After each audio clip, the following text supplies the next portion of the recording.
There is something no one warns you about when you begin to truly see people. It does not feel like freedom at first. It feels like loss, like standing in a room you have lived in your entire life, and suddenly the lights come on, and you realize the walls were never what you thought they were. Carl Jung spent decades studying the human psyche, not to make people feel better about themselves, but to make them see themselves honestly. And one of the most disturbing things he discovered was this. Most human beings are not relating to other people at all. They are relating to the version of that person they constructed inside their own mind, a version assembled from hope, from desire, from the parts of themselves they could not accept, projected outward onto someone else. He called this projection. And once you truly understand what projection is, not as an abstract concept, but as something you have been doing your entire life, your entire social world changes forever. This video is not going to be comfortable if you have been feeling lately like something is off. In your relationships, in how people behave, in the gap between who someone seemed to be and who they turned out to be.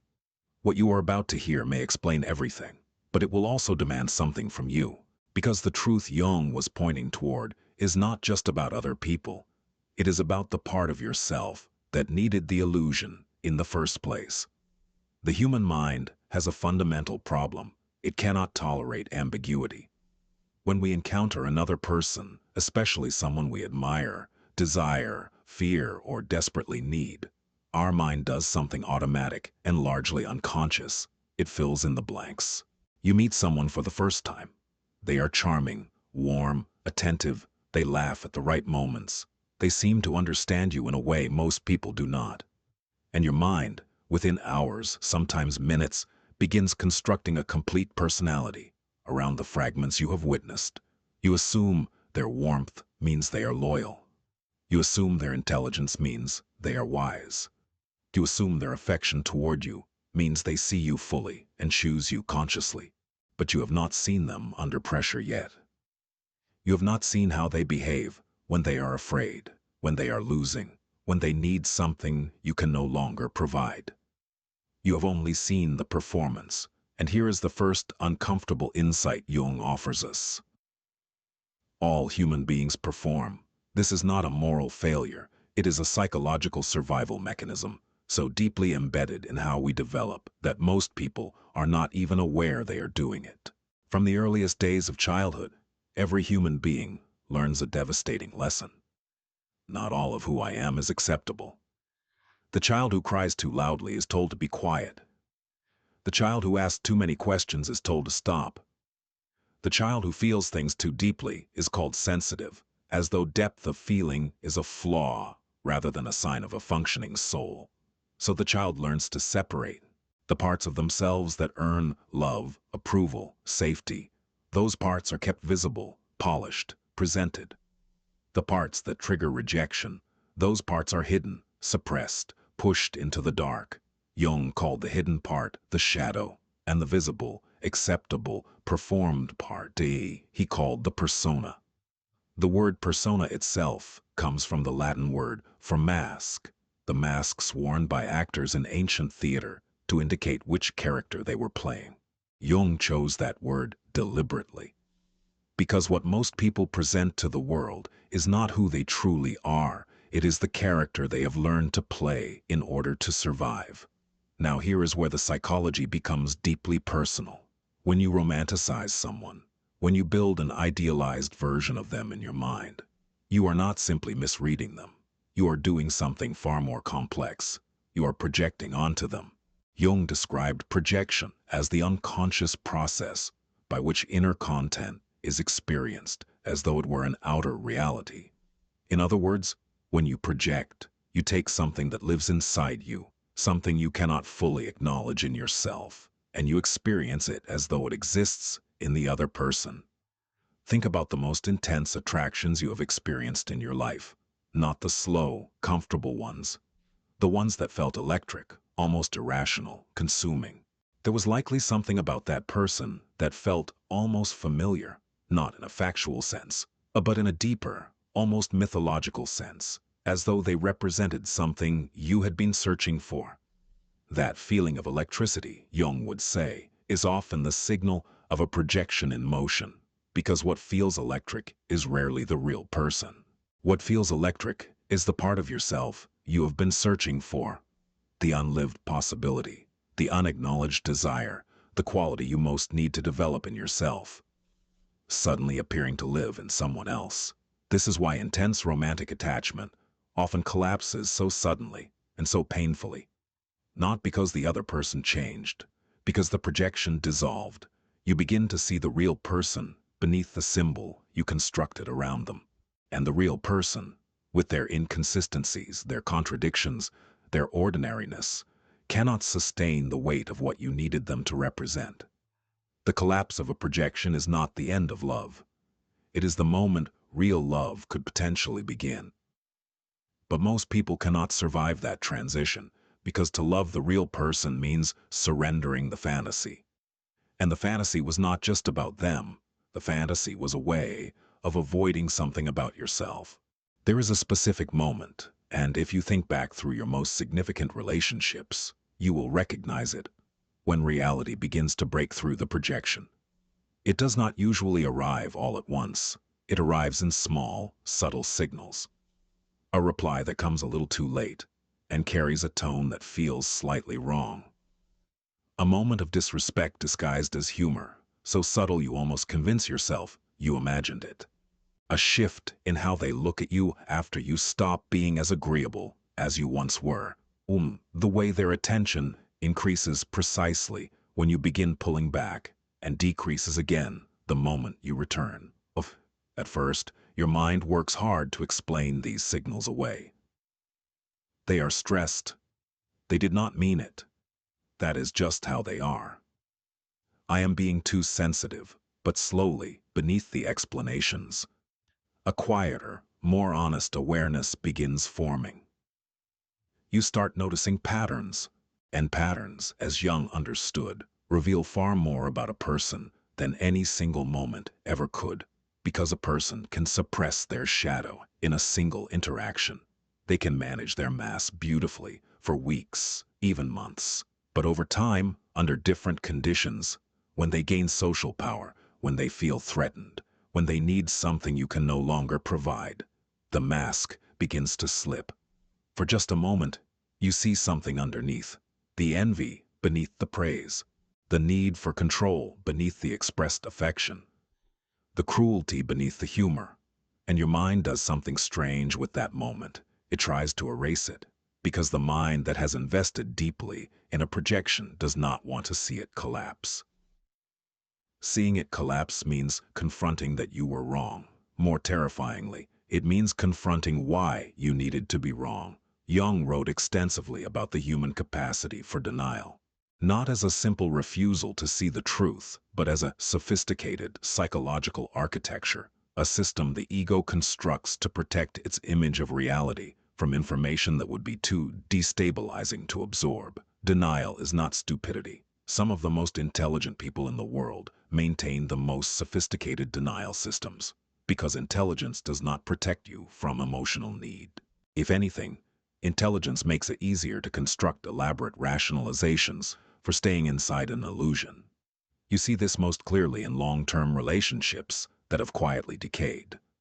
The couple who have not truly connected in years, but who maintain the language of love because the alternative, seeing the relationship clearly, would require them to rebuild their entire lives. The friendship that exists only through shared history and mutual avoidance of honest conversation, because honesty would expose how little is actually left. The family dynamic where everyone performs normalcy at the dinner table while decades of unspoken resentment sits silently in the room. Jung believed that denial was not primarily a conscious choice. It was a defense mechanism operating below awareness, protecting the ego from information it was not yet strong enough to process. And this is perhaps the most compassionate insight he offers about human behavior. Most people are not lying to you consciously. Most people are lying to themselves first. The person who genuinely cannot see their own cruelty. The partner who honestly believes their control is protection. The friend who sincerely thinks their envy is concern. They are not performing malice. They are performing a story about themselves that their psychological survival depends on. And when your perception sharpens enough to see through that story, you are not just threatening their image of you, you are threatening their entire image of themselves. That is why clarity so often feels, to the people around you, like a form of aggression. Let us talk about patterns specifically, because this is where awareness becomes truly practical. Most human beings evaluate other people based on their best moments. The thoughtful gesture that arrived at exactly the right time. The vulnerability they shared once that felt profound. The version of them that showed up when showing up was easy. But Jung understood that character is not revealed in ease. Character is revealed under pressure, when someone feels insecure, when they are losing something, when they need something they are not getting. That is when the shadow stops being manageable and begins leaking through the cracks of the persona. Watch how someone behaves when you become more successful than them. Watch how someone treats people who can do nothing for them. Watch how someone responds to being told no by someone they previously had access to. Watch how someone behaves when they believe no one who matters is watching. These moments do not reveal who someone is becoming. They reveal who someone already is, beneath the performance. And the unsettling truth about patterns is that once you begin observing them honestly, they become very difficult to ignore. The person who only reaches out when they need something. The friend who subtly competes with you in every conversation, turning your victories into comparisons, your vulnerabilities into ammunition. The relationship where your emotional openness is met with warmth in the moment, but somehow becomes a liability later. The person whose support disappears precisely when your situation improves enough that you no longer need saving. None of these things are coincidences. They are patterns. And patterns are the language the unconscious speaks. We have been talking about other people, their projections, their masks, their patterns. But Jung believed the most dangerous error a person could make at this stage of awareness was to stop there. Because the same darkness you are learning to recognize in others, it lives in you too. And the second half of this journey is harder than the first. There's a specific moment that happens to almost everyone who goes far enough down this road of awareness. You have been observing people honestly for some time. You have stopped romanticizing them. You have begun seeing the masks, the projections, the patterns beneath the performances. And for a while, this feels like clarity, like waking up, and then, quietly, the mirror turns, and you catch yourself doing something you cannot explain away. Jung called this the encounter with the shadow, and he believed it was not optional. He believed it was the central task of psychological maturity. The shadow, as Jung defined it, is not simply the evil parts of us. It is the rejected parts of us, the qualities, desires, impulses, and capacities we separated from our conscious identity because we were taught, directly or indirectly, that they were unacceptable. For some people, the shadow contains rage. For others, it contains ambition or sexuality, or the desire to be seen, or the deep need to be completely loved. For many people, the shadow contains an almost terrifying capacity for cruelty, not because they are cruel people, but because they were never allowed to acknowledge that cruelty was even possible in them. And here is what Jung understood with devastating clarity. What you refuse to acknowledge in yourself does not disappear. It goes underground. And from underground, it runs your behavior without your knowledge or consent. Let us be specific about how this actually works in daily life. When a person carries a significant amount of unacknowledged envy they cannot admit to themselves because it conflicts with their self-image, what happens? They do not stop feeling the envy. They project it. They begin perceiving others as envious of them, even when no evidence supports this. They become hypersensitive to perceived slights, interpreting neutral behavior as competitive aggression. They may unconsciously sabotage the success of people they claim to support, genuinely unaware of why they are doing so. Because the mind, when it cannot tolerate a feeling in itself, will arrange to experience that feeling as coming from the outside. This is why Jung said that what you most intensely condemn in others is often what you most deeply fear in yourself. The person who is obsessively vigilant about others' honesty, who constantly accuses, suspects, monitors, is often the person with the most unacknowledged dishonesty within themselves. Not necessarily dishonesty toward others, dishonesty toward themselves. The story they maintain about who they are that requires constant external confirmation, because internally they do not fully believe it. The person who cannot tolerate seeing need or vulnerability in others, who becomes dismissive or contemptuous when others express emotional pain, is often the person with the most suppressed need and vulnerability within themselves. Suppressed so deeply that even encountering it in others feels threatening. Because it threatens to bring their own suppressed material to the surface. Jung believed there was only one antidote to this mechanism: conscious confrontation of the shadow. Not performance of shadow, not using it as an excuse for poor behavior. Conscious confrontation. The willingness to sit with the uncomfortable truth that you are capable of the very things you most condemn. There is a specific type of person Jung wrote about that is worth understanding in considerable depth: the person who is completely convinced of their own goodness, who speaks in the language of virtue with total confidence, who has a clear and unwavering sense of who the villains are in every story, and who is never, under any interpretation, one of them. This profile is more psychologically dangerous than it appears, because the ego's capacity for self-justification is almost unlimited.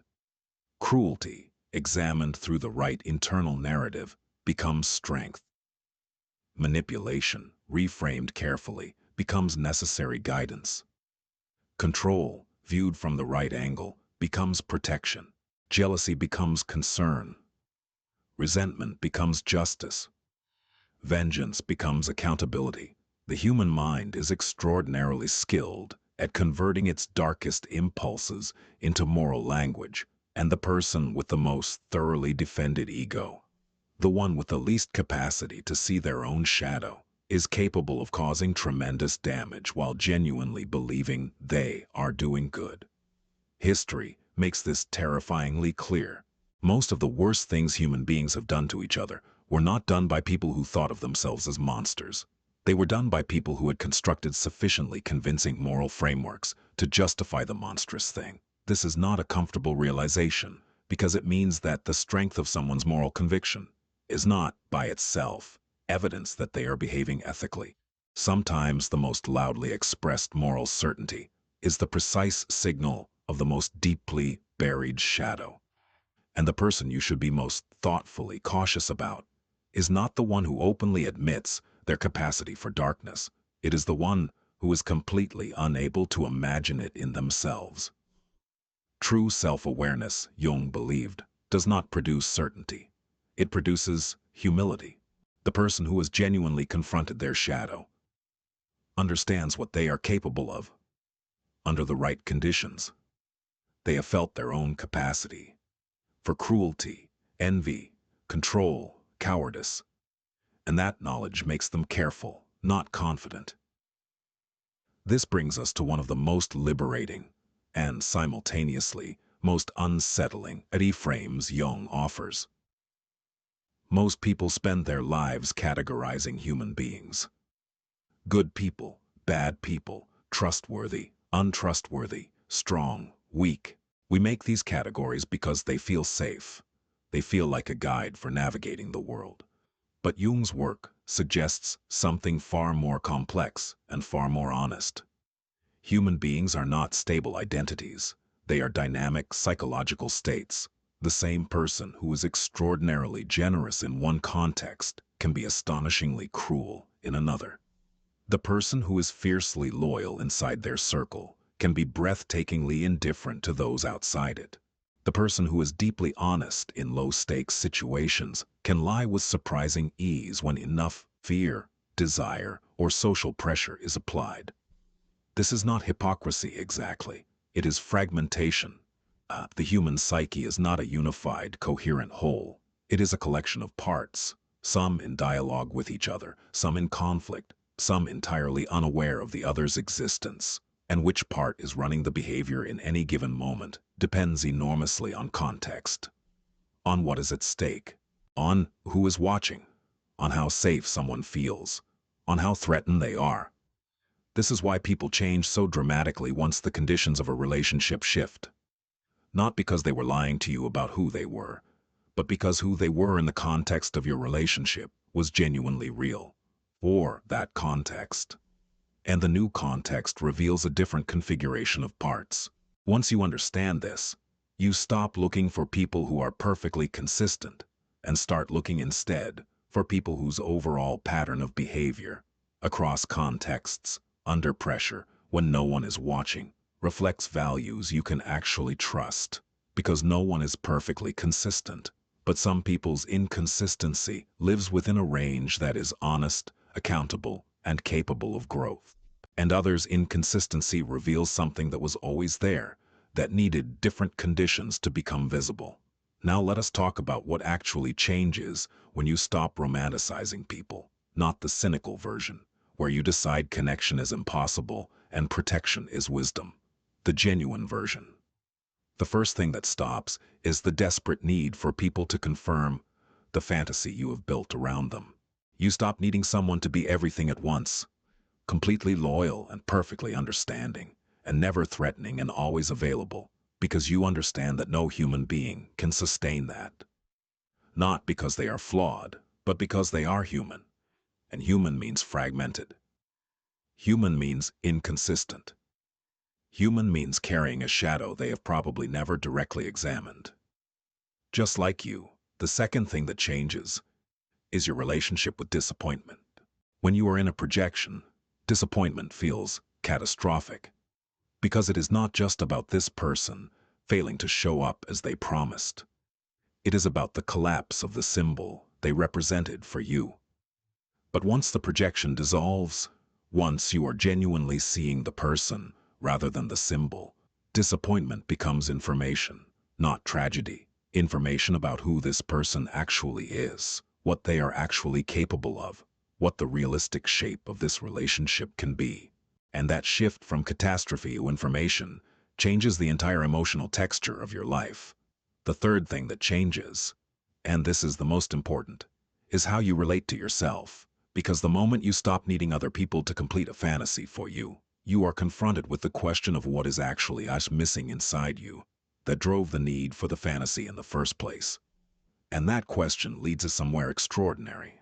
Jung believed that the ultimate purpose of human psychological development was what he called individuation, the process of becoming as fully as possible who you actually are, not who you were shaped to perform, not the persona constructed in childhood to secure love, not the identity assembled from others' expectations, social rewards, cultural scripts, but the actual self, which is not found by looking outward and is not given to you by another person's love and cannot be constructed from status or achievement or the admiration of others.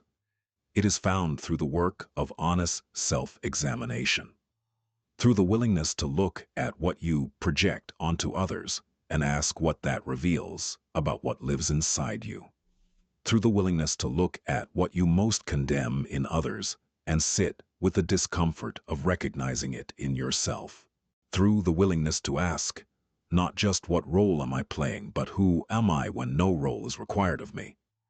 This is the path Jung called individuation, and he believed it was the most important and most difficult work a human being could undertake. And it begins precisely at the moment you stop romanticizing other people, because that is the moment the energy you were directing outward, toward the fantasy, toward the projection, toward the desperate hope that someone else could resolve what lives inside you, becomes available for the real work, the work of becoming genuinely yourself. There is a paradox that emerges at this stage of the journey. The more clearly you see people, the more honestly you understand the masks, the projections, the shadows, the fragmentation, the more capable you become of genuine connection, not less. This seems counterintuitive. Surely seeing people's darkness would make you pull back, would make you trust less, connect less, care less. And for a time, usually a significant period of time, it does. There is a stage many people pass through, where clear vision feels like isolation, because you can no longer be fully hypnotized by the performance. because you sense the dynamics beneath the social surface, because some conversations that you once found meaningful now feel like an exchange of carefully managed masks. This stage is painful, and it is real. But Jung believed it was not the destination. He believed it was a necessary passage, because the connection that exists on the other side of it, the connection available to a person who has genuinely done shadow work, who is not in projection, who sees the person in front of them as they are rather than as they need them to be, is qualitatively different from what most people ever experience. It is slower to develop. It is far less intoxicating in the early stages. It does not carry the electricity of projection, but it is far more durable, far more honest, and far more nourishing over time. Because it is not a connection between two fantasies. It is a connection between two actual people, both fragmented, both shadowed, both in process, and both willing, at least in some measure, to be seen as they are. So what does this actually look like? Moving through life with clear vision, without becoming cold.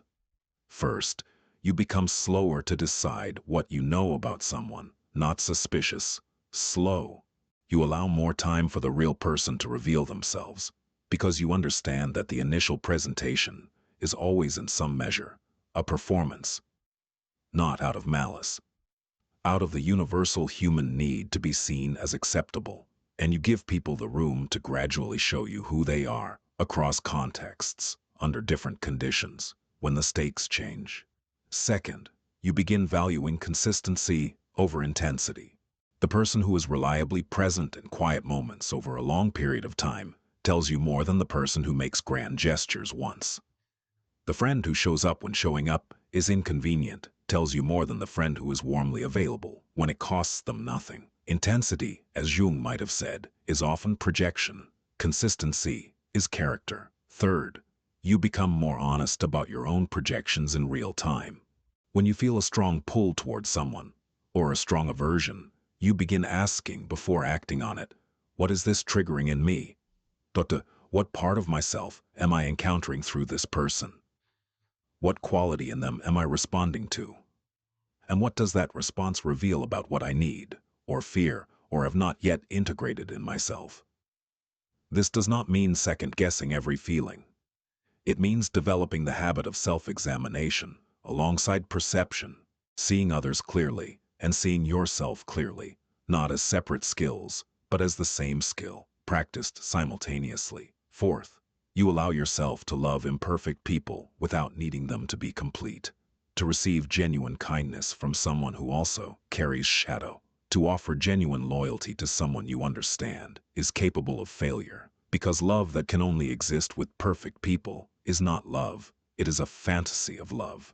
And real love, the kind that can actually sustain you through the actual texture of a human life, requires seeing clearly and choosing anyway. Not naively, not with closed eyes, but with the full knowledge of who someone is, and the conscious decision that who they are is worth something to you. Jung spent much of his later life writing about what he considered the central crisis of modernity. Not the external crises, not war, not poverty, not political instability, though he took all of those seriously. The internal crisis, the crisis of the human being who has never genuinely met themselves, who has built a life entirely organized around external validation, social performance, the management of others' perceptions, and who arrives eventually at a moment of devastating emptiness, unable to understand why. Because they were given everything the fantasy promised: admiration, comfort, connection, recognition.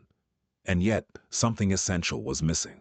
That essential thing is not something another person can give you. It is not something success can provide. It is not resolved by being loved more or better or by the right person.